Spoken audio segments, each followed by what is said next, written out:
बिस्मिल्लाहिर्रहमानिर्रहीम। मैं इस क्लिप में काबा के बारे में बात करना चाहता हूँ। काबा की मुस्लिम लोग पूजा करते हैं या नहीं करते हैं, इसके बारे में बताना चाहता हूँ। कुछ नन मुस्लिम समझते हैं कि ये भी काबा की पूजा करते हैं और वो भी तो पत्थर ही है। तो ऐसी बात नहीं है, मुसलमान काबा की पूजा नहीं करते। काबा एक केंद्र बिंदु बताया गया है अल्लाह की इबादत करने के लिए। तमाम मुसलमानों को एक सिमत यानी कि पॉइंट बनाया गया है कि ताकि तमाम मुसलमान एक तरफ, एक लाइनिंग में, एक सिस्टम में, इकाई में बने। काबा हम लोगों का, मुसलमानों का किबला है, अर्थात वह दिशा जिधर मुसलमान नमाज के समय अपने चेहरे का रुख करते हैं। यह बात सामने रहनी चाहिए कि यद्यपि मुसलमान अपनी नमाजों में काबा की तरफ अपना रुख करते हैं, लेकिन वे काबा की पूजा नहीं करते। मुसलमान एक अल्लाह के सिवा किसी की पूजा नहीं करते और न ही किसी के सामने झुकते हैं।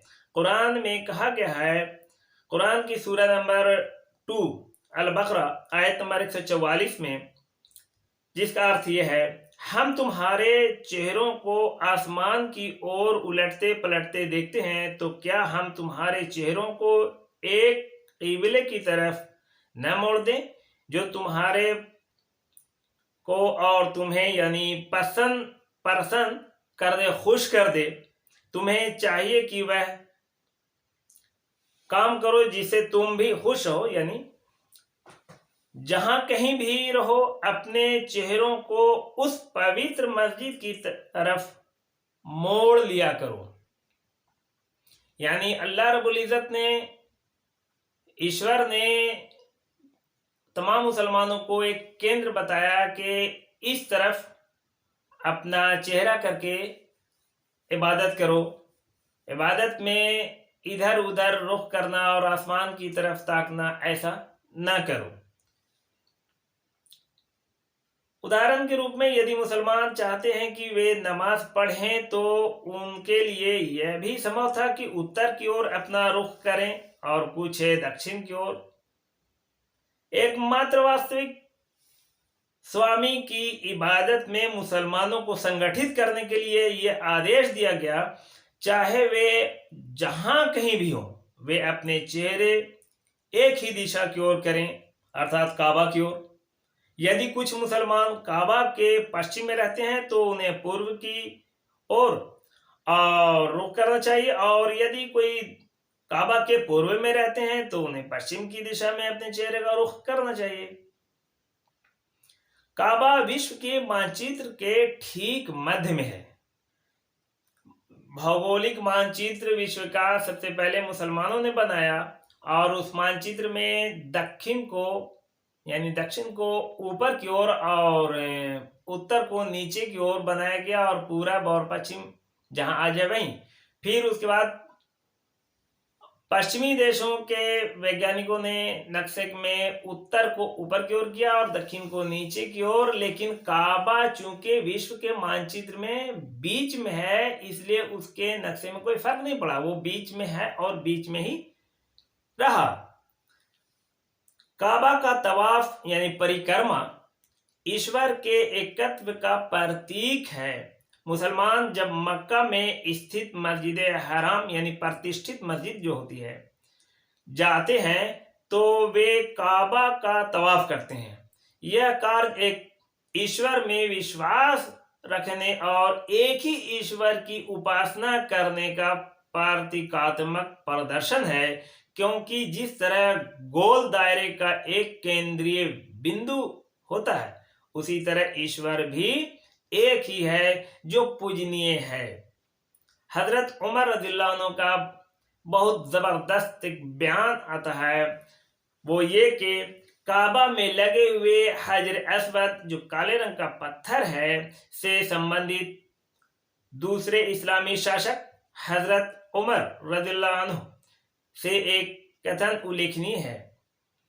हदीस की प्रसिद्ध पुस्तक सही बुखारी हदीस नंबर 675 के अनुसार हजरत उमर रज़ियल्लाहु ताला अन्हु ने फरमाया, मुझे मालूम है कि, यानी हजर अस्वद को बोल रहे हैं कि तुम एक पत्थर हो, न तुम किसी को फायदा पहुंचा सकते हो और न नुकसान, और मैंने अल्लाह के पैगंबर सल्लल्लाहु अलैहि वसल्लम को तुम्हें छूते और चूमते न देखा होता तो मैं कभी न तो तुम्हें छूता और न ही तुम्हें चूमता। ये इस्लाम के खलीफा नंबर 2 का बयान है कि हजरत मोहम्मद सल्लल्लाहु अलैहि वसल्लम जो बानी इस्लाम है, अगर उन्होंने हजर अस्वद को ना चूमा होता, ना छुआ होता, तो उमर रज़ियल्लाहु अन्हु भी फरमाते हैं कि मैं भी ना छूता ना चूमता। ऐ पत्थर, तू पत्थर है, तुम फायदा नहीं दे सकते हो। तो इससे प्रूफ होता है कि मुसलमान सिर्फ अल्लाह से फायदे के लिए उम्मीद रखते हैं और नुकसान भी अपनी करनी से अल्लाह की जानिब से ही मानते हैं। सब का मालिक अल्लाह है, हर हाल में वो जिस हाल में रखे उसका ही शुक्र और उसका ही एहसान मानते हैं, ना कि किसी और का। कहीं किसी के आगे मुसलमान झुकना बर्दाश्त नहीं करते, हत्ता कि उस्ताद हों, यानी कि गुरुजी हों, माता पिता हों, आदर करते हैं। वो स्कॉलर्स हों, उनका आदर करते हैं, लेकिन उनको पूजते नहीं। इस्लाम में सिर्फ एक ईश्वर की पूजा उपासना की जाती है, दूसरे किसी की नहीं। खुदा के पैगंबर हजरत मोहम्मद सल्लल्लाहु अलैहि वसल्लम के सामने, यानी उनके ज़माने में, तो लोग काबा पर चढ़कर अजान देते थे। यानी कि रसूल करीम सल्लल्लाहु अलैहि वसल्लम के ज़माने में लोग काबा की दीवार पर चढ़कर अजान दिया करते थे, आवाज़ दूर तक फैलने के लिए। यह बात इतिहास में लिखी हुई है, इतिहास से सिद्ध है, साबित है। अब जो लोग यह आरोप लगाते हैं कि मुसलमान काबा की उपासना यानी इबादत करते हैं, उनसे पूछना चाहिए कि भला बताइए तो इसी बात की दलील लाइए, तो ये बात सही है कि कोई उस चीज की पूजा करता है जिस पे वो कभी अपना पांव रखकर खड़ा भी होता है, चढ़ भी जाता है।